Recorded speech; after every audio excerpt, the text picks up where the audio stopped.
കാലിക്കടവ് കരക്കയിൽ ഭഗവതി ക്ഷേത്രത്തിലെ മൂവാണ്ട് കളിയാട്ടത്തോടനുബന്ധിച്ചുള്ള നാട്ടെഴുന്നള്ളത്ത് സമാപനത്തിലേക്ക്. വെളിച്ചെപ്പാടന്മാരും ബാല്യക്കാരും ചേർന്ന് നടത്തുന്ന വീട് സന്ദർശനം ഞായറാഴ്ച മാരിമാറ്റൽ ചടങ്ങോടെ അവസാനിക്കും. This news sponsored by Shobhika Weddings, Big Mall, Kanyanad, Kozhikode, Koilandi and Kutyadi. 4 ഊരുകളിലായുള്ള 1200ഓളം വരുന്ന വീടുകളിലേക്കുള്ള നാട്ടെഴുന്നള്ളത്ത് 15 ദിവസം മുമ്പാണ് ആരംഭിച്ചത്. ഭഗവതിയുടെ പ്രതിപുരുഷന്മാരായ വെളിച്ചപ്പാടന്മാരും ആചാരക്കാരും വീടുകൾ തോറുമെത്തി മഞ്ഞൾ പ്രസാദം നൽകി കളിയാട്ടത്തിന്റെ വരവറിയിക്കുന്നു. ബാല്യക്കാരും കുട്ടികളും ഉൾപ്പെടെയുള്ള വലിയൊരു സംഘവും ആർപ്പുവിളികളുമായി ഇവരെ അനുഗമിക്കുന്നു. ജാതിമത ഭേദമന്യേ നാട്ടിലെ എല്ലാ വീടുകളിലും എഴുന്നള്ളത്ത് ചെന്നെത്താറുണ്ട്.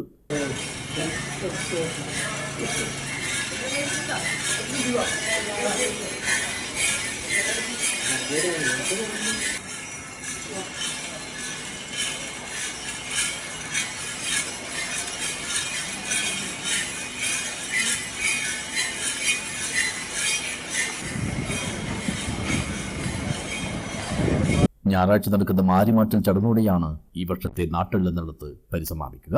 മൂവാണ്ട് കളിയാട്ട മഹോത്സവത്തിന് മുന്നോടിയായി നാടിന്റെ നാനാഭാഗങ്ങളിൽ ദൈവചൈതന്യം എത്തിക്കുന്ന ഈ ചടങ്ങും ഭക്തജനങ്ങളുടെ വലിയ തോതിലുള്ള പങ്കാളിത്തത്തോടെയാണ് പൂർത്തിയാക്കുന്നത്.